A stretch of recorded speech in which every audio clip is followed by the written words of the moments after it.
Good morning, Wednesday. Nag-init man ako ang leftover nga chicken or pork barbecue gabi. Kaya pang baon sa kong anak ron. So, siya nabilan nga sauce. So, ang bahaw, giluto na ko siya. Nag-add na lang ko garlic nga grate niya na ako isa pang buo. So, nahimo na ni siyang barbecue garlic rice. Char.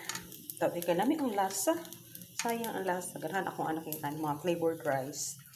Naraihang chicken na siya nga i-lift over. Then, kining duha ka slice nga pork chop po na yung gilain ako gabi idaan. Pero apel lang na siya sa sauce.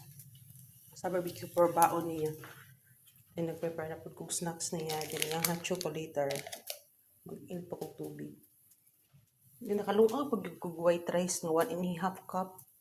Pwede naman na ipabaon na sa iyahan ng flavored rice, pero white rice ako yan kay na siya kay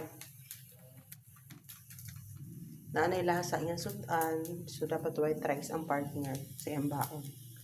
Ini na lang iyang breakfast, the rice supply.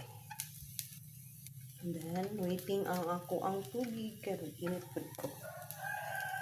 Mara to mga inanay, mga inahan. Happy Wednesday!